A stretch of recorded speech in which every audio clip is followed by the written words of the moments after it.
지금 누구와 함께 있으십니까? 잠깐 멈춰 서서 생각해 보십시오. 지금 이 순간 당신은 누구와 함께 있습니까? 가족이라고요? 친구라고요? 아니면 혼자라고요? 그렇다면 한 가지만 더 물어보겠습니다. 당신은 당신 자신과는 친한 사이입니까? 이상한 질문 같으시죠? 하지만 이것이 바로 오늘 우리가 함께 풀어갈 수수께끼의 시작입니다. 며칠 전 72세의 한 어르신께서 저에게 이런 말씀을 하셨습니다.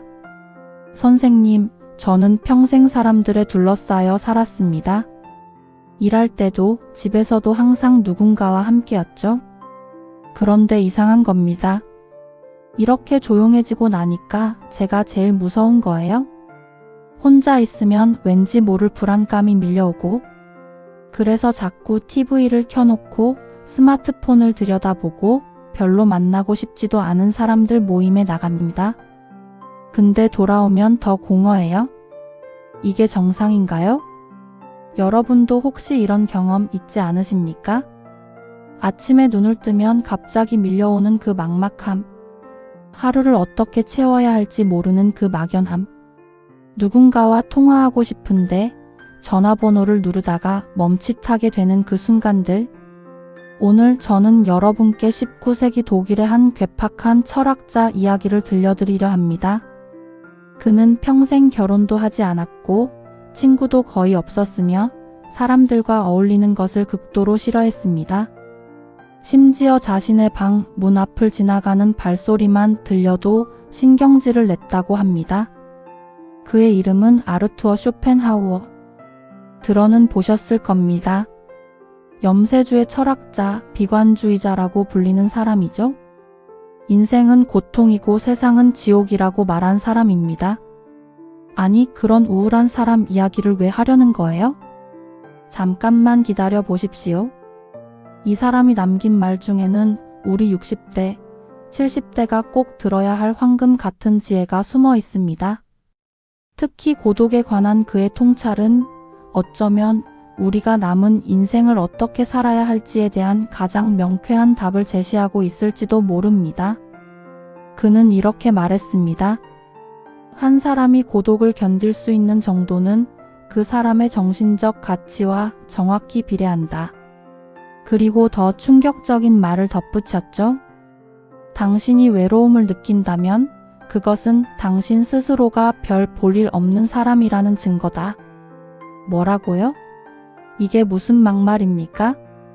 하지만 조금만 더 들어보십시오. 그가 진짜 하고 싶었던 말은 이런 것입니다. 정신적으로 풍요로운 사람에게 고독은 외로움이 아니라 자유다.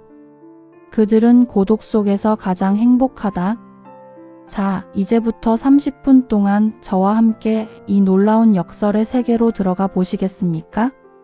왜 진정으로 성숙한 사람은 혼자 있는 시간을 두려워하지 않는지, 아니 오히려 그 시간을 갈망하는지 말입니다.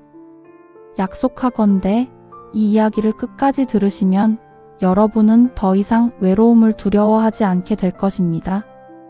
아니, 어쩌면 혼자 있는 시간이 얼마나 소중한 선물인지 깨닫게 되실 겁니다.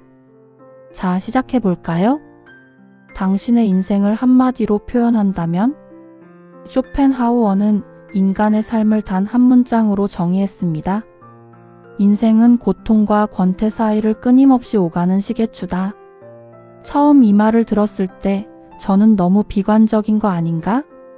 싶었습니다. 하지만 60년, 70년을 살아오신 여러분이라면 이 말이 얼마나 정확한지 아실 겁니다. 20대, 30대를 떠올려 보십시오. 그때 우리는 무엇을 했습니까? 대학 입시, 취업, 결혼, 내 집 마련. 끊임없이 무언가를 원했고 그것을 얻기 위해 고통받았습니다. 밤을 새워 공부하고 눈치 보며 회사 생활을 하고 쥐꼬리만 한 월급을 모아 전세금을 마련했죠. 그때는 정말 미칠 것 같았습니다. 언제까지 이렇게 살아야 하나 싶었죠. 40대, 50대는 어땠습니까? 조금 숨통이 트이나 싶었지만 이번엔 자식 문제가 시작됩니다. 학원비, 대학 등록금, 결혼 자금. 내 인생은 어디 가고 자식 뒷바라지에 매달렸습니다. 또다시 고통의 시간이었죠. 그렇게 달려오다가 드디어 60대에 접어듭니다. 자식들은 다 컸습니다. 직장에서도 물러났습니다. 이제야 좀 쉴 수 있겠다 싶었는데 이상한 일이 벌어집니다. 뭘 해야 할지 모르겠는 겁니다. 아침에 일어나도 출근할 곳이 없습니다. 자식들은 연락도 잘 안 합니다. 배우자는 자기 할 일로 바쁘거나 아예 함께 대화할 주제가 없습니다. 친구들은 다들 자기 생활이 있고요. 그렇게 소파에 앉아 멍하니 TV를 보다가 문득 이런 생각이 듭니다. 이렇게 죽는 건가? 쇼펜하우어가 말한 권태가 바로 이겁니다. 더 이상 간절히 원하는 것도 없고 이룰 목표도 없는 상태. 시간은 남아도는데 그걸 채울 것이 없는 상태 말이죠. 권태가 고통보다 더 무섭다. 쇼펜하우어는 이렇게 말했습니다. 욕망이 충족되지 않으면 우리는 고통받는다. 하지만 욕망이 충족되면 우리는 권태로워진다. 그리고 권태는 고통보다 더 견디기 힘들다. 왜 그럴까요? 고통은 적어도 방향이 있습니다. 이것만 이루면 행복할 거야 라는 희망이 있죠. 그래서 견딜 수 있습니다. 하지만 권태는 방향이 없습니다. 아무것도 원하지 않는데 그렇다고 행복하지도 않은 상태. 그냥 시간만 흘러가는 상태입니다. 젊은 사람들은 이 권태를 잘 모릅니다. 아직 이룰 것이 많으니까요. 하지만 우리는 압니다. 대부분의 것을 잃어본 사람은 압니다. 더 이상 간절한 게 없다는 것이 얼마나 허무한지. 바로 이 지점에서 많은 시니어들이 잘못된 선택을 합니다. 이 지루함을 어떻게든 채워야 해. 그래서 끊임없이 밖으로 나갑니다. 등산 동호회, 탁구 모임, 노래방, 동창회. 하루 종일 약속을 잡아 넣습니다. 스마트폰을 들여다보며 유튜브를 보고 카톡으로 이 모임 저 모임 소식을 확인합니다. 겉으로 보면 아주 바쁘고 활기차 보입니다. 하지만 솔직히 말해 보십시오. 그 모임에 다녀오면 정말 마음이 채워지던가요? 어느 동창회 날의 진실. 제가 아는 한 분의 이야기입니다. 김 아저씨라고 부르겠습니다. 김 아저씨는 68세, 한 달에 한 번씩 고등학교 동창회에 빠짐없이 갑니다. 그날만큼은 머리에 왁스도 바르고 옷도 잘 차려입고 나갑니다. 동창회가 끝나면 보통 밤 10시쯤 집에 돌아옵니다. 어느 날 부인께서 물었다고 합니다. 여보, 동창회 재미있어요? 김 아저씨는 잠시 말이 없다가 이렇게 대답했답니다. 글쎄, 재미있다고 할 수는 없지. 가면 맨날 똑같아. 누구는 자식 자랑, 누구는 재산 자랑, 또 누구는 골프 자랑. 듣고 있으면 솔직히 배가 아파. 나도 뭔가 자랑할 게 있어야 하는데 별로 내세울 게 없으니까 그냥 웃으면서 듣고만 있지. 그럼 왜 가요? 그래도 안 가면 더 허전하잖아. 여러분, 이 마지막 말이 핵심입니다. 안 가면 더 허전하잖아. 김 아저씨는 동창회가 재미없다는 걸 압니다. 거기 가면 기분이 좋아지기는커녕 오히려 스트레스를 받는다는 것도 압니다. 그런데도 갑니다. 왜요? 혼자 집에 있는 게 더 견디기 힘들기 때문입니다. 이것이 바로 쇼펜하우어가 말한 현상입니다. 사람들은 자기 자신과 단둘이 있는 것을 견디지 못해서 사교 모임에 나간다. 파스칼이 발견한 놀라운 진실. 이 현상을 17세기 프랑스의 천재 과학자이자 철학자였던 블레즈 파스칼도 정확히 짚어냈습니다. 파스칼은 이렇게 말했습니다. 인간의 모든 불행은 단 한 가지 사실에서 비롯된다. 방 안에 혼자 조용히 앉아있지 못한다는 것이다. 생각해 보십시오. 우리는 왜 혼자 조용히 앉아있지 못할까요? 심심해서? 할 일이 없어서? 아닙니다. 자기 자신과 마주하는 게 무섭기 때문입니다. 혼자 있으면 이런 생각들이 밀려옵니다. 나는 뭐 하며 살았나? 남은 인생은 뭘 하며 살아야 하나? 나는 정말 누구인가? 내 인생은 의미가 있었나? 이런 질문들은 무겁고 답하기 어렵고 때로는 두렵습니다. 그래서 우리는 본능적으로 이 질문들을 피하려 합니다. 어떻게요? 끊임없이 무언가로 나를 채우는 겁니다. TV를 켜고 스마트폰을 들여다보고 사람들을 만나러 나갑니다. 하지만 쇼펜하우어는 냉정하게 말합니다. 내가 자꾸 사람들을 찾아다니는 이유는 내 내면이 텅 비어있기 때문이다. 내면이 풍요로운 사람은 혼자서도 충분히 행복하다. 내면이 가난한 사람의 특징. 자, 이제 조금 불편한 이야기를 해보겠습니다. 쇼펜하우어는 사람을 두 종류로 나눴습니다. 이런 사람들은 끊임없이 외부의 자극을 찾아다닙니다. 조용한 것을 견디지 못합니다. 항상 시끄러운 음악을 틀어놓거나 TV를 켜두거나 누군가와 통화를 합니다. 이들은 혼자 있으면 불안합니다. 그래서 자꾸 사람들을 만나려 하고 SNS를 확인하고 뭔가를 소비합니다. 맛집을 찾아다니고 여행을 가고 쇼핑을 합니다. 겉으로 보면 아주 활동적이고 사교적으로 보입니다. 하지만 속을 들여다보면 그들은 단 1분도 자기 자신과 평화롭게 지내지 못합니다. 이런 사람들은 혼자 있는 시간을 즐깁니다. 조용한 아침에 책을 읽거나 음악을 듣거나 산책을 하거나 그냥 창밖을 내다보며 생각에 잠기기도 합니다. 이들에게는 자기 자신이라는 가장 흥미로운 친구가 있습니다. 그래서 외롭지 않습니다. 사람을 만나면 반갑게 만나지만 만나지 않아도 괜찮습니다. 누군가에게 연락이 안 와도 서운해하지 않습니다. 왜냐하면 이미 자신의 내면 세계가 풍요롭기 때문입니다. 자, 솔직하게 자문해 보십시오. 나는 어느 쪽에 가까운가? 벽난로 이야기. 이제 쇼펜하우어가 들려주는 아름다운 비유 하나를 소개하겠습니다. 크리스마스 이브, 밖에는 눈이 펑펑 내리고 바람이 몹시 춥습니다. 어떤 집은 난로가 고장났습니다. 집 안이 쌀쌀하고 춥습니다. 이 집 주인은 외투를 걸치고 밖으로 나갑니다. 따뜻한 카페를 찾아가거나 친구 집에 놀러 갑니다. 남의 집 난로 옆에 앉아 잠시 몸을 녹입니다. 하지만 다른 집은 어떻습니까? 거실 한가운데 성능 좋은 벽 난로가 활활 타오르고 있습니다. 창고에는 마른 장작이 가득 쌓여 있습니다. 식탁에는 따뜻한 수프가 끓고 있고 선반에는 좋아하는 책들이 꽂혀 있습니다.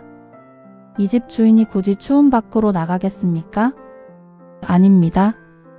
소파에 앉아 책을 읽거나 벽 난로 앞에서 차를 마시며 음악을 듣습니다. 창밖에 눈 내리는 풍경을 바라보며 평화로운 시간을 보냅니다. 만약 누군가 찾아오면 반갑게 맞이합니다. 함께 차를 마시고 이야기를 나눕니다. 하지만 아무도 오지 않아도 괜찮습니다. 이미 집안이 완벽하게 따뜻하고 풍요로우니까요. 쇼펜하우어는 이렇게 설명합니다. 내면이 가난한 사람은 첫 번째 집 주인과 같다. 자꾸 밖으로 나가 남의 온기를 구걸한다. 하지만 내면이 풍요로운 사람은 두 번째 집 주인과 같다. 스스로 온기를 만들어낸다. 천재들은 왜 고독했을까? 역사를 돌아보면 진정으로 위대한 업적을 남긴 사람들은 대부분 고독을 사랑했습니다. 아이작 뉴턴은 평생 독신으로 살았습니다. 혼자 연구실에 틀어박혀 수학과 물리학에 몰두했죠. 그는 사교 모임을 극도로 싫어했습니다. 루트비 판 베토벤은 청각을 잃은 뒤 더욱 고독해졌지만 오히려 그 시기에 가장 위대한 교향곡들을 작곡했습니다. 프리드리 니체는 알프스의 외딴 마을에서 혼자 살며 차라투스트라는 이렇게 말했다를 썼습니다. 이들이 사람을 싫어해서 고독했을까요? 아닙니다. 그들에게는 내면에 너무나 풍요롭고 흥미진진한 세계가 있었기 때문입니다. 뉴턴에게는 우주의 법칙을 풀어가는 즐거움이 있었습니다. 베토벤에게는 머릿속에서 울려 퍼지는 음악이 있었습니다. 니체에게는 새로운 철학을 창조하는 희열이 있었습니다. 이런 내면의 풍요로움 앞에서 술자리의 잡담이나 시시콜콜한 험담이 무슨 의미가 있겠습니까? 쇼펜하우어는 이렇게 말했습니다. 범속한 사람들은 시간을 보내는 방법을 궁리한다. 재능 있는 사람은 시간을 활용하는 방법을 궁리한다. 당신의 내면에는 무엇이 있습니까? 이제 여러분께 질문을 던져보겠습니다. 만약 내일부터 일주일 동안 아무도 만나지 말고, 전화도 하지 말고, TV도 꺼두고 혼자 지내야 한다면 어떻겠습니까? 끔찍하다고요? 미칠 것 같다고요? 그렇다면 쇼펜하우어의 말이 맞을지도 모릅니다. 당신의 내면이 아직 충분히 풍요롭지 않다는 뜻입니다. 하지만 실망하지 마십시오. 이것은 비난이 아닙니다. 우리는 평생 그렇게 살도록 교육받아 왔으니까요. 어렸을 때부터 우리는 함께를 배웠습니다. 같이 놀고 같이 공부하고 같이 일하는 법을 배웠습니다. 혼자 있는 법은 배우지 못했습니다. 하지만 이제 60대, 70대가 된 지금 우리는 새로운 기술을 배워야 합니다. 혼자 있되 외롭지 않은 법, 고독하되 풍요로운 법, 그리고 좋은 소식이 있습니다. 이것은 배울 수 있습니다. 쇼펜하우어의 처방전. 그렇다면 구체적으로 어떻게 해야 할까요? 어떻게 하면 내면을 풍요롭게 만들 수 있을까요? 쇼펜하우어는 몇 가지 구체적인 방법을 제시합니다. 쇼펜하우어는 말했습니다. 책을 읽는다는 것은 다른 사람의 머리로 생각하는 것이다. 하지만 그것을 통해 결국 자기 자신의 생각을 발전시킨다. 여러분, 언제 마지막으로 책을 읽으셨습니까? 그것도 소설이나 에세이, 철학책 같은 생각하게 만드는 책을 말입니다. 이 나이에 무슨 책을? 이라고 생각하실지 모릅니다. 하지만 제가 장담하건대 60대 읽는 책과 20대 읽는 책은 완전히 다릅니다. 젊었을 때는 책이 그저 정보였습니다. 시험을 위한 공부였죠. 하지만 지금은 다릅니다. 이제 우리는 삶의 경험이 쌓였습니다. 책을 읽으면 그 글귀 하나하나가 우리 인생과 공명합니다. 톨스토이의 안나 카레니나를 20대 읽으면 사랑 이야기로 읽힙니다. 하지만 60대 읽으면 인간의 욕망과 파멸, 용서에 대한 이야기로 읽힙니다. 도스토예프스키의 카라마조프가의 형제들을 젊었을 때 읽으면 복잡하고 어렵습니다. 하지만 나이 들어 읽으면 아버지와 아들의 관계, 신앙과 회의, 용서와 구원에 대한 깊은 통찰이 보입니다. 책은 우리에게 또 다른 세계를 열어줍니다. 혼자 앉아 책을 읽는 시간, 그것은 외로운 시간이 아니라 위대한 사상가들과 대화하는 시간입니다. 쇼펜하우어는 매일 오후 3시 30분이 되면 산책을 나갔습니다. 비가 오나 눈이 오나 빠짐없이요. 그는 걸으며 생각했습니다. 우리도 그렇게 해보면 어떨까요? 매일 30분만이라도 아무 생각 없이, 아니 오히려 생각하기 위해 걷는 겁니다. 스마트폰도 두고 이어폰도 끼지 않고 그냥 걷는 겁니다. 처음에는 불편할 겁니다. 뭐 하는 거지? 싶을 겁니다. 하지만 일주일, 한 달을 계속하면 놀라운 일이 벌어집니다. 생각이 정리됩니다. 머릿속이 맑아집니다. 그리고 문득문득 중요한 깨달음들이 찾아옵니다. 아, 내가 왜 그때 그랬을까? 아, 이제 이렇게 살면 되겠구나. 아, 저 사람의 마음이 그랬구나. 이런 깨달음들은 시끄러운 곳에서는 절대 오지 않습니다. 조용한 고독 속에서만 찾아옵니다. 쇼펜하우어는 매일 플루트를 연주했습니다. 음악을 사랑했죠. 그에게 음악은 단순한 오락이 아니었습니다. 그것은 영혼을 정화하는 의식이었습니다. 여러분은 어떤 취미를 가지고 계십니까? 이 나이에 무슨 취미를 하지 마십시오. 지금이 바로 취미를 가질 최적의 시기입니다. 그림을 그려보십시오. 그림을 못 그린다고요? 상관없습니다. 누가 평가하는 것도 아닌데요. 물감을 캔버스에 바르는 그 행위 자체가 명상입니다. 악기를 배워보십시오. 하모니카나 우쿨렐레 같은 간단한 악기부터 시작해도 좋습니다. 혼자 앉아 음악을 만들어내는 시간, 그것은 마법 같은 시간입니다. 정원을 가꿔 보십시오. 흙을 만지고 씨앗을 심고 물을 주며 식물이 자라는 것을 지켜보는 일. 이것만큼 평화로운 일이 또 있을까요? 글을 써보십시오. 일기도 좋고 회고록도 좋고 심지어 시를 써보는 것도 좋습니다. 서툴러도 괜찮습니다. 그것은 나를 위한 것이니까요. 이런 취미들의 공통점이 뭔지 아십니까? 모두 혼자서 할 수 있고 몰입할 수 있고 내면을 풍요롭게 만든다는 것입니다. 어느 할머니의 변화. 제가 아는 한 할머니 이야기를 해드리겠습니다. 박 할머니는 75세입니다. 남편이 5년 전에 돌아가신 후 극심한 우울증에 시달렸습니다. 매일 집에 혼자 있는 것이 너무 괴로웠다고 합니다.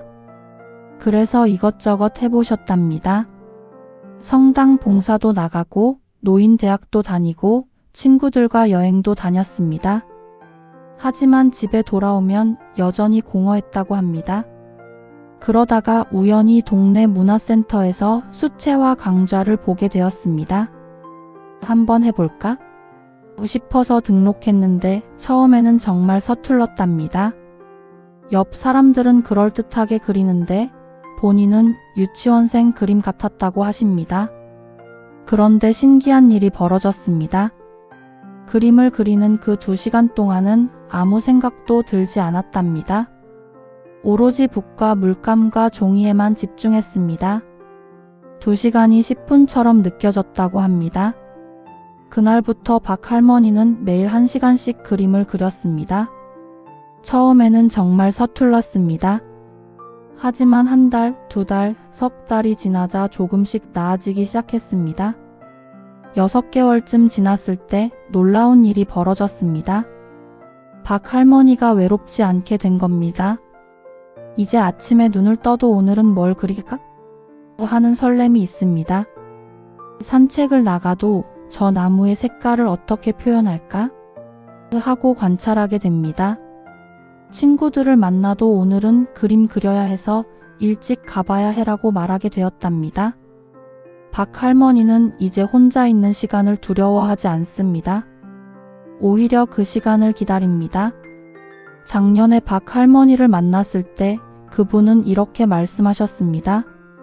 선생님, 이제야 알았어요?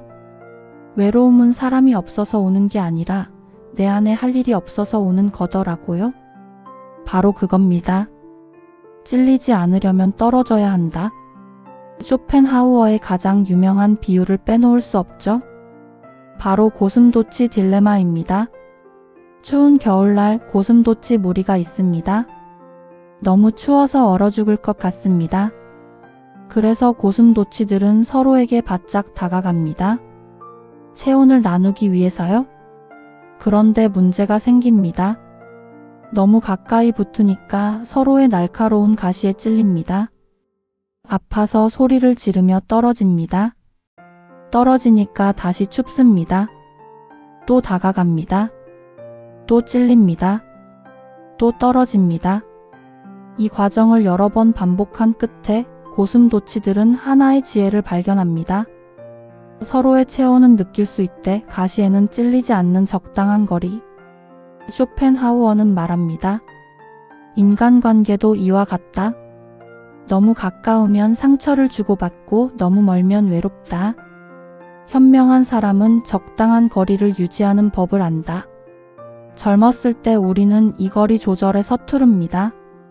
친구를 너무 믿었다가 배신당합니다. 내가 그 사람한테 그렇게까지 해줬는데? 라며 원망합니다. 자식을 너무 간섭했다가 반발을 삽니다. 다 너 잘 되라고 하는 소리인데? 라며 서운해합니다. 며느리한테 너무 많은 걸 기대했다가 실망합니다. 친딸 같을 줄 알았는데? 라며 한숨을 쉽니다. 왜 이런 일이 벌어질까요? 우리가 상대방에게 너무 가까이 다가갔기 때문입니다. 상대방도 나처럼 생각할 거라 믿었습니다. 상대방도 나만큼 고마워할 거라 기대했습니다. 하지만 사람은 각자 자기 가시가 있습니다. 제 아무리 가까운 사이라도 너무 가까이 붙으면 찔립니다. 쇼펜하우어는 이렇게 말합니다. 사람들과의 교제에서 생기는 대부분의 문제는 적절한 거리를 유지하지 못했기 때문이다. 내면에 온기가 있는 사람의 여유? 그렇다면 어떻게 해야 할까요? 쇼펜하우어의 답은 명쾌합니다. 자기 자신의 내면에 충분한 온기가 있는 사람은 남의 온기에 의존하지 않는다. 그래서 적당한 거리를 유지할 수 있다. 이게 무슨 뜻일까요? 앞에서 말한 벽난로 이야기를 기억하십니까? 집안에 따뜻한 벽난로가 있는 사람은 굳이 남의 집에 가서 불을 쬐지 않아도 됩니다. 마찬가지입니다. 내 안에 풍요로움이 있으면 남에게 그것을 구걸하지 않아도 됩니다. 친구가 전화를 안 해도 서운하지 않습니다. 나는 나대로 할 일이 있으니까요. 바쁜가 보내 하고 넘깁니다. 자식이 연락을 안 해도 섭섭하지 않습니다. 잘 지내고 있겠거니 생각합니다. 필요하면 연락하겠지요. 며느리가 명절에 친정 가겠다고 해도 마음이 편합니다. 그래, 가족들 오래간만에 만나야지 하고 이해합니다. 이것이 바로 적당한 거리의 여유입니다. 집착하지 않고 기대하지 않고 요구하지 않습니다. 그래서 실망하지도 상처받지도 않습니다. 서운함의 정체. 생각해 보십시오. 우리가 느끼는 서운함은 대부분 기대에서 나옵니다. 내가 이렇게 해줬는데 저 사람도 이 정도는 해줘야지. 이 기대가 충족되지 않으면 서운합니다. 그리고 서운함이 쌓이면 관계가 틀어집니다. 하지만 쇼펜하우어는 말합니다. 타인에게 기대하는 것은 자신의 내면이 가난하다는 증거다. 냉정하게 들리지만 진실입니다. 내 안이 풍요로우면 남이 뭘 해주든 안 해주든 크게 흔들리지 않습니다. 해주면 감사하고 안 해줘도 괜찮습니다. 나는 이미 충분하니까요. 이것이 바로 노년의 품격입니다. 쇼펜하우어의 마지막 가르침. 쇼펜하우어는 72세까지 살았습니다. 평생을 거의 혼자 살았죠. 친구도 별로 없었고 가족도 멀리했습니다. 사람들은 그를 보며 말했습니다. 저 늙은이 참 불쌍하다. 외롭게 늙어가는구나. 하지만 쇼펜하우어 본인은 어땠을까요? 그는 만년에 이렇게 썼습니다. 나는 평생 고독했지만 단 한 번도 외롭다고 느낀 적이 없다. 고독은 나의 자유였고 나의 왕국이었다. 그는 매일 아침 일어나 글을 썼습니다. 오후에는 산책을 하고 저녁에는 책을 읽거나 음악을 들었습니다. 주말이든 평일이든 똑같았습니다. 명절이든 생일이든 달라지는 게 없었습니다. 겉으로 보면 아주 단조로운 삶입니다. 하지만 그의 내면은 어땠을까요? 그는 우주의 본질을 탐구했습니다. 인간 존재의 의미를 사색했습니다. 예술과 철학과 음악의 관계를 고찰했습니다. 그의 머릿속은 매일매일이 축제였습니다. 그래서 그는 말할 수 있었습니다. 나는 세상에서 가장 자유로운 사람이다. 왜냐하면 내가 나 자신의 주인이기 때문이다. 진짜 자유란 무엇인가? 우리는 평생 자유를 갈망하며 살았습니다. 젊었을 때는 경제적 자유를 꿈꿨습니다. 돈만 많이 벌면 자유로울 거라고 생각했죠. 그래서 열심히 일했습니다. 밤낮으로 일했습니다. 드디어 어느 정도 재산을 모았습니다. 그런데 자유로워졌습니까? 아닙니다. 이번에는 다른 것에 얽매입니다. 자식 걱정, 건강 걱정, 노후 걱정. 우리는 은퇴하면 자유로울 줄 알았습니다. 더 이상 출근하지 않아도 되고 상사 눈치 볼 필요도 없고 하고 싶은 대로 살 수 있을 거라고 생각했죠. 그런데 은퇴하니 어떻습니까? 여전히 자유롭지 않습니다. 이번에는 시간이라는 무거운 짐이 주어졌습니다. 이 많은 시간을 어떻게 채워야 할지 막막합니다. 왜 그럴까요? 진짜 자유는 외부 조건에서 오는 게 아니기 때문입니다. 쇼펜하우어는 말합니다. 진정한 자유는 자기 자신으로부터 온다.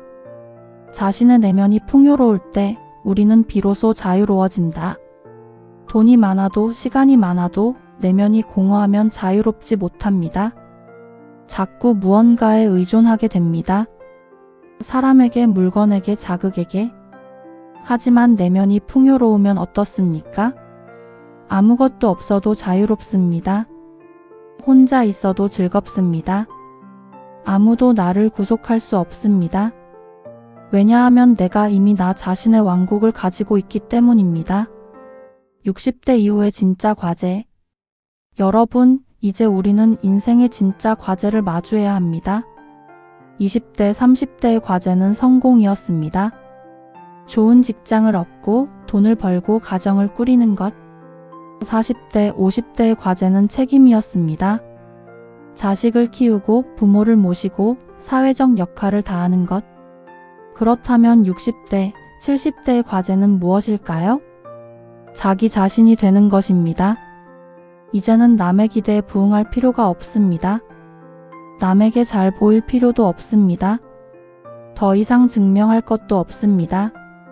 이제는 오로지 나 자신으로 살면 됩니다. 그런데 많은 사람들이 이것을 어려워합니다. 왜냐하면 평생 나로 살아본 적이 없기 때문입니다. 항상 누군가의 자식으로, 누군가의 배우자로, 누군가의 부모로, 누군가의 직원으로 살았습니다. 그래서 묻습니다. 나는 대체 누구지? 이 질문에 답하는 과정, 그것이 바로 고독의 시간입니다. 지금까지 우리는 고독을 피해야 할 것으로 생각했습니다. 외로움은 나쁜 것이고 혼자 있는 것은 불행한 것이라고 여겼죠. 하지만 쇼펜하우어는 정반대로 말합니다. 고독은 뛰어난 정신의 소유자가 선택하는 것이다. 고독은 어쩔 수 없이 주어지는 게 아닙니다. 선택하는 겁니다. 왜 선택할까요? 고독이 좋기 때문입니다. 고독 속에서만 누릴 수 있는 것들이 있기 때문입니다. 사람들과 함께 있을 때 우리는 역할을 합니다. 좋은 친구, 자상한 부모, 배려 깊은 배우자. 이런 역할들을 연기합니다. 하지만 혼자 있을 때는 어떻습니까? 연기할 필요가 없습니다.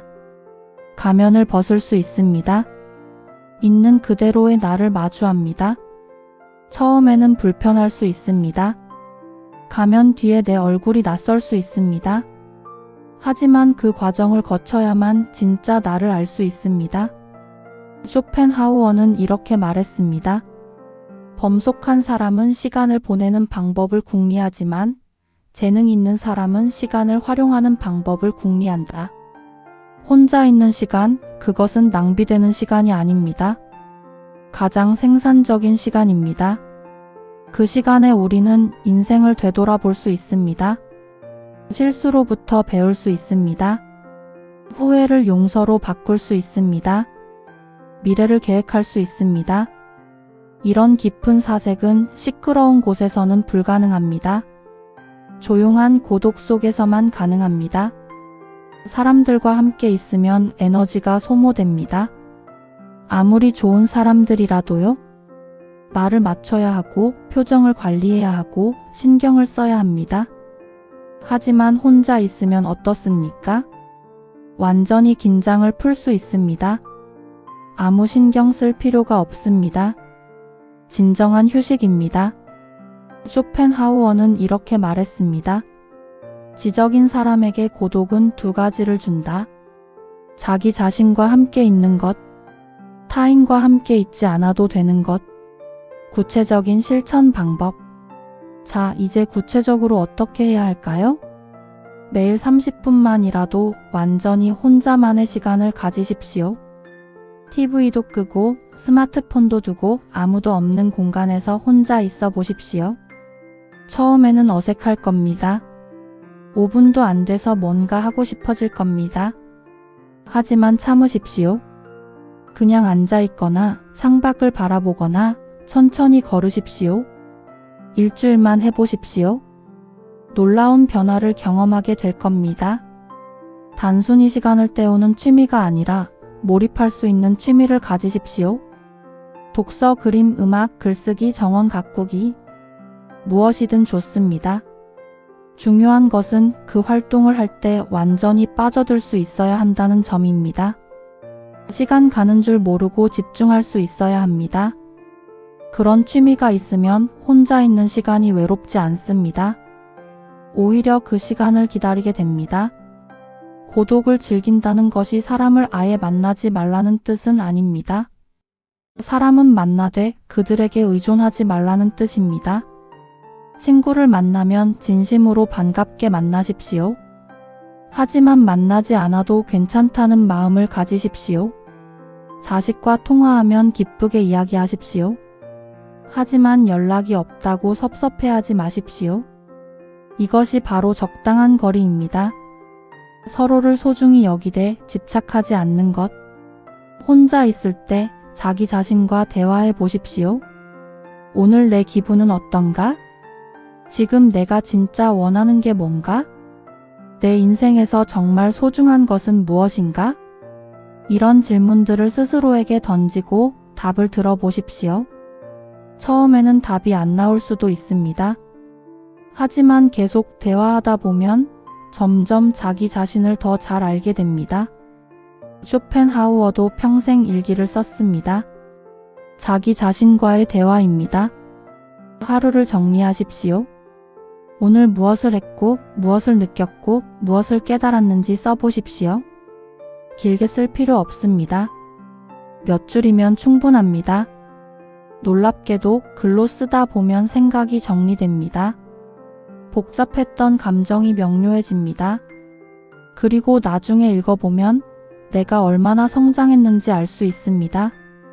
역사를 돌아보면 진정으로 위대한 업적을 남긴 사람들은 대부분 고독을 즐겼습니다. 소로우는 월든 호숫가의 오두막에서 2년 2개월을 혼자 살았습니다. 그곳에서 월든이라는 부르의 명절을 썼죠. 그는 이렇게 말했습니다. 나는 고독 속에서 가장 좋은 친구를 발견했다. 그 친구는 바로 나 자신이었다. 에밀리 디킨슨은 평생 대부분의 시간을 자기 방에서 보냈습니다. 사람들은 그녀를 이상하다고 했죠. 하지만 그 방에서 그녀는 1800편이 넘는 시를 썼습니다. 지금은 미국 최고의 시인 중 한 명으로 평가받습니다. 미켈란젤로는 시스티나 성당의 천장화를 그리는 4년 동안 거의 혼자 작업했습니다. 높은 비계 위에서 목을 젖힌 채 홀로 붓질을 했죠. 그 고독한 시간이 인류 최고의 예술 작품을 만들어냈습니다.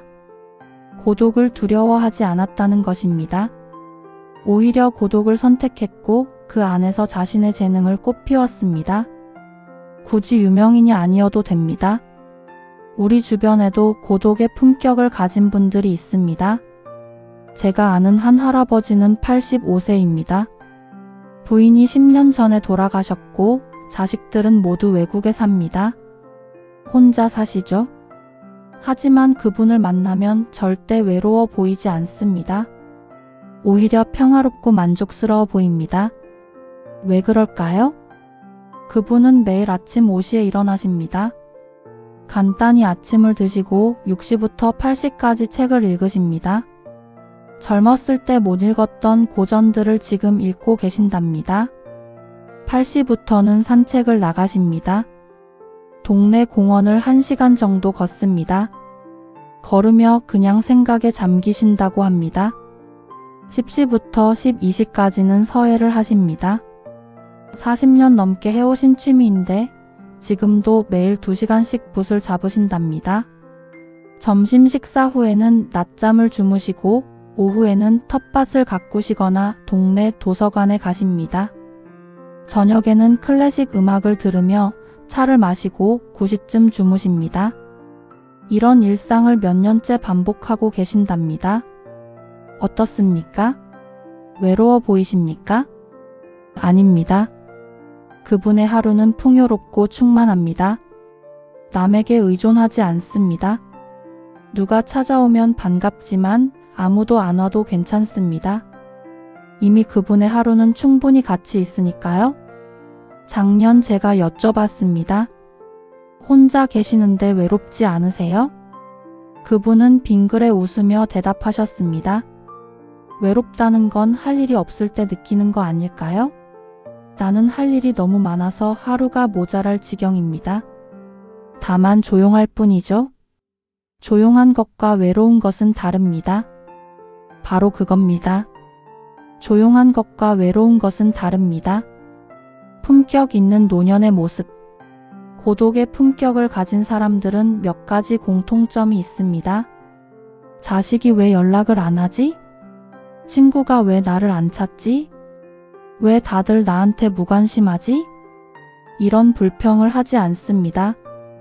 왜냐하면 남에게 기대하지 않기 때문입니다. 자신의 행복이 남에게 달려있지 않다는 것을 알기 때문입니다. 혼자 밥을 먹어도 대충 먹지 않습니다. 정성껏 차려서 먹습니다.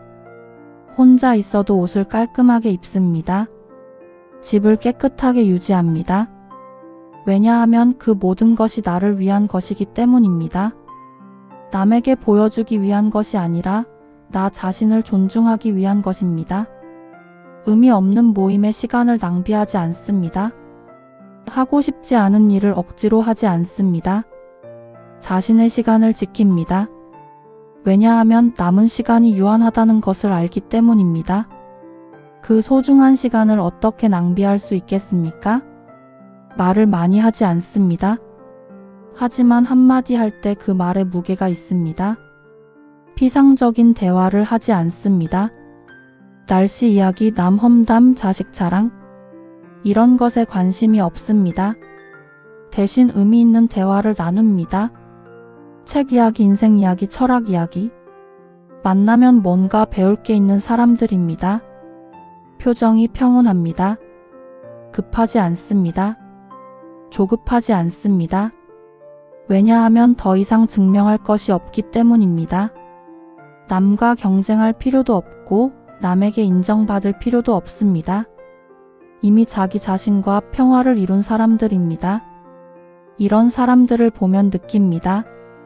저런 어른이 되고 싶다. 당신이 느끼는 것은 외로움인가, 고독인가? 많은 사람들이 외로움과 고독을 같은 것으로 생각합니다. 하지만 이 둘은 완전히 다릅니다. 외로움, 롤리너스는 고통입니다. 외로움은 결핍감입니다. 뭔가 부족하다는 느낌입니다. 여기 누군가 있어야 하는데 없다는 느낌이죠. 외로울 때 우리는 불안합니다. 안절부절 못합니다. 자꾸 스마트폰을 들여다보거나 TV를 켜거나 누군가에게 전화를 걸고 싶어집니다. 외로움은 수동적입니다. 나의 선택이 아닙니다. 어쩔 수 없이 주어진 상황입니다. 반면 고독, 살러투드는 선택입니다. 고독은 충만함입니다. 혼자 있지만 부족함을 느끼지 않습니다. 오히려 이 시간이 나를 위한 선물이라고 생각합니다. 고독할 때 우리는 평화롭습니다. 안정적입니다. 조용히 앉아 책을 읽거나 생각에 잠기거나 창밖을 바라보는 것만으로도 충분합니다. 고독은 능동적입니다. 내가 선택한 것입니다. 혼자 있기로 결정한 것입니다. 쇼펜하우어는 이렇게 구분했습니다. 외로움은 텅 빈 방이다. 하지만 고독은 가득 찬 방이다. 외로움에서 고독으로 가는 여정? 그렇다면 어떻게 외로움을 고독으로 바꿀 수 있을까요? 먼저 솔직해져야 합니다. 내가 지금 외롭다는 것을 인정하는 겁니다. 나는 외롭지 않아? 그냥 심심할 뿐이야. 이렇게 부정하지 마십시오. 외롭다면 외롭다고 인정하는 게 첫걸음입니다. 왜 외로운지 생각해 보십시오. 사람이 없어서? 할 일이 없어서? 인정받지 못해서? 사랑받지 못한다고 느껴서? 원인을 알아야 해결할 수 있습니다. 외로움의 가장 근본적인 원인은 내면의 공허함입니다. 그 공허함을 채워야 합니다. 어떻게요? 앞에서 말한 방법들입니다. 독서, 사색, 취미, 글쓰기. 무엇이든 당신을 몰입하게 만드는 것을 찾으십시오. 처음에는 어색할 겁니다. 이게 뭐가 재미있어? 라고 생각할 수도 있습니다. 하지만 계속하십시오. 한 달, 두 달. 시간이 지나면 변화가 옵니다. 어느 순간 혼자 있는 것이 불편하지 않게 됩니다. 오히려 그 시간이 기다려집니다. 오늘 오후에는 혼자 책 읽는 시간이 있어? 내일 아침에는 산책하며 생각 정리를 해야지. 이런 생각이 들기 시작하면 축하합니다. 당신은 외로움에서 고독으로 이행하고 있는 겁니다.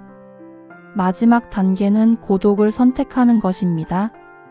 누군가 만나자고 할 때 미안한데 오늘은 혼자 있고 싶어라고 말할 수 있게 됩니다.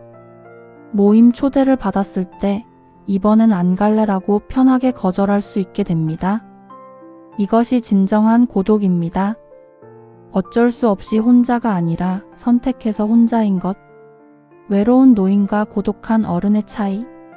두 사람을 상상해 보십시오. 그는 매일 전화기를 바라봅니다. 왜 아무도 전화를 안 하지? 자식들이 연락을 안 오면 섭섭합니다. 동창회 같은 모임에는 꼭 갑니다. 재미는 없지만 안 가면 더 외로우니까요. 모임에서는 억지로 웃고 남의 자랑을 들으며 속으로 배 아파합니다. 집에 혼자 있으면 TV를 계속 켜둡니다. 조용하면 견딜 수가 없습니다.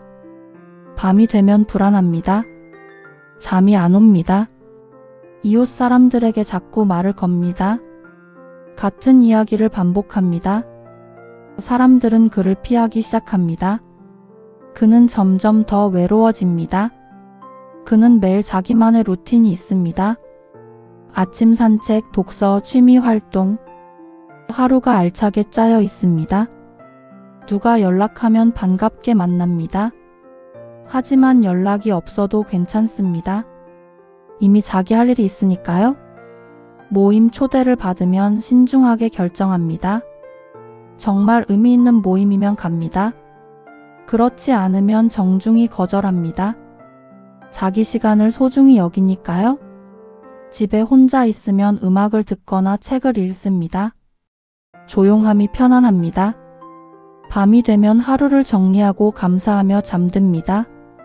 이웃을 만나면 따뜻하게 인사합니다. 하지만 상대의 시간을 존중합니다. 짧고 의미 있는 대화를 나눕니다. 사람들은 그를 존경합니다. 가끔 만나면 뭔가 배울 게 있는 사람이니까요. 그는 고독하지만 풍요롭습니다. 여러분은 어느 쪽이 되고 싶으십니까? 가면을 벗는 시간. 우리는 평생 가면을 쓰고 살았습니다. 직장에서는 유능한 직원 가면을 썼습니다. 집에서는 좋은 배우자, 자상한 부모 가면을 썼습니다. 친구들 앞에서는 재미있는 친구 가면을 썼습니다. 가면을 쓴 채로 살다 보니 어느새 진짜 내 얼굴이 뭔지 잊어버렸습니다. 나는 대체 누구지? 나는 뭘 좋아하는 사람이지? 나는 진짜 어떤 사람이지? 이런 질문에 답하기 어려워졌습니다. 쇼펜하우어는 말합니다. 사람들과 함께 있을 때 우리는 연기한다. 하지만 고독 속에서 우리는 비로소 진짜 자신이 된다. 고독의 시간은 가면을 벗는 시간입니다. 더 이상 누군가에게 좋은 사람으로 보일 필요가 없습니다. 더 이상 기대에 부응할 필요가 없습니다. 있는 그대로의 나로 있어도 됩니다. 처음에는 어색합니다. 가면을 벗은 내 얼굴이 낯설 수 있습니다. 심지어 싫을 수도 있습니다. 하지만 그 과정을 거쳐야 합니다. 진짜 나를 만나야 합니다. 나와의 화해. 많은 사람들이 자기 자신과 사이가 나쁩니다. 나는 왜 이 모양이지? 나는 왜 이렇게 못났지? 나는 왜 더 잘하지 못했지? 스스로를 원망하고 질책하고 미워합니다.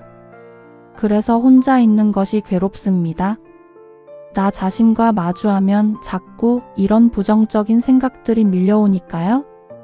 하지만 고독의 시간은 나와 화해하는 시간이기도 합니다. 조용히 앉아 내 인생을 돌아보십시오. 그래요, 실수도 많이 했습니다. 후회되는 일도 많습니다. 더 잘할 수 있었는데 못한 일들도 있습니다. 하지만 동시에 뭘 보십니까?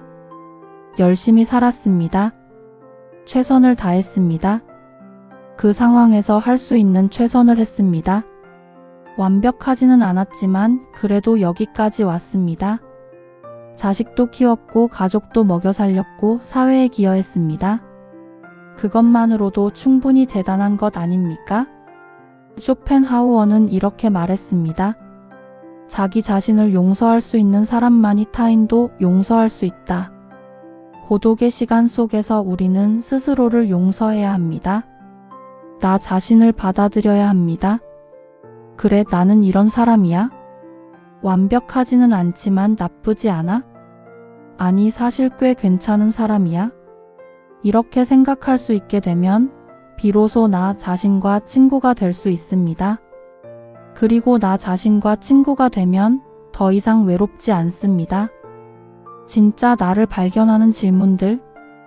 고독의 시간에 스스로에게 이런 질문들을 던져 보십시오. 나는 정말 무엇을 좋아하는가? 남들이 좋다고 하는 것이 아니라 진짜 내가 좋아하는 것은 무엇입니까? 어떤 사람은 등산을 좋아한다고 하지만 사실은 혼자 집에서 음악 듣는 것을 더 좋아할 수도 있습니다.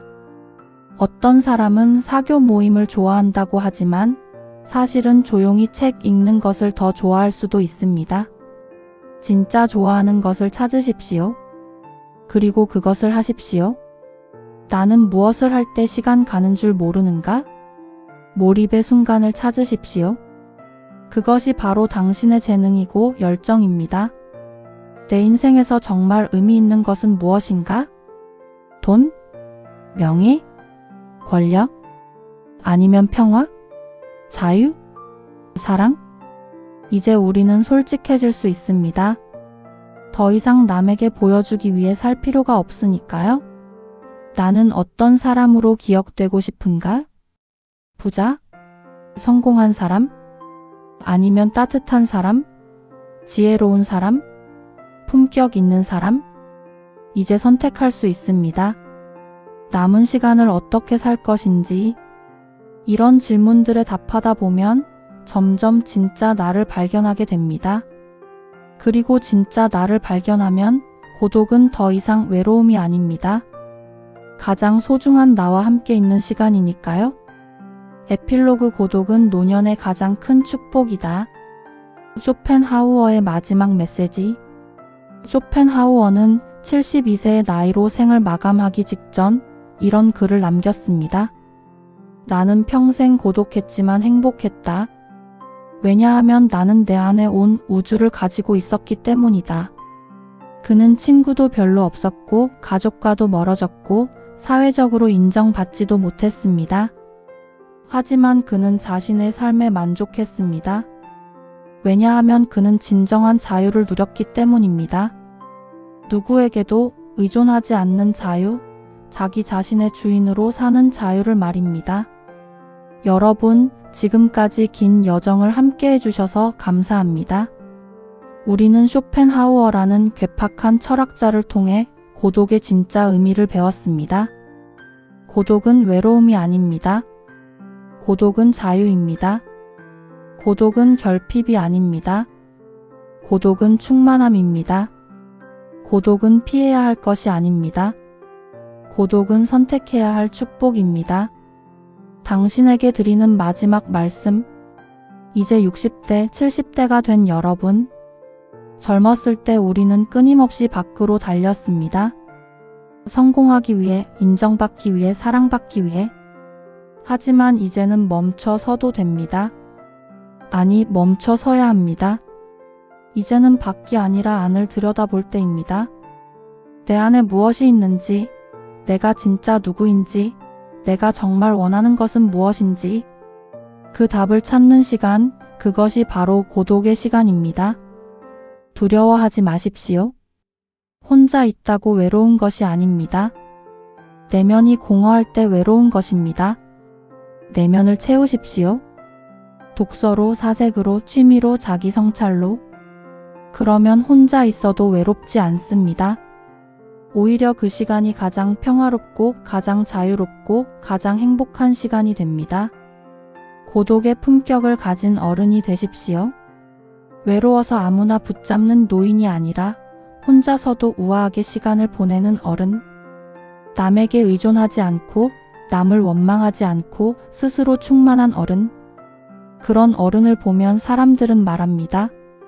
저분은 뭔가 다르다. 품격이 있다. 그것이 바로 고독의 품격입니다. 오늘부터 시작하십시오. 거창할 필요 없습니다. 오늘부터 하루 30분만이라도 완전히 혼자만의 시간을 가져보십시오. TV도 끄고 스마트폰도 두고 그냥 조용히 앉아 있거나 천천히 걸어보십시오. 처음에는 어색할 겁니다. 불편할 수도 있습니다. 하지만 계속하십시오. 일주일, 한 달, 석 달. 어느 순간 느끼게 될 겁니다. 아, 이게 진짜 나구나? 아, 혼자 있는 게 이렇게 평화로운 거구나? 아, 이제 외롭지 않구나? 그날이 바로 당신이 진정한 자유를 얻는 날입니다. 쇼펜하우어는 말했습니다. 고독을 사랑할 수 있는 사람만이 진정으로 자유로운 사람이다. 여러분, 이제 자유로워지십시오.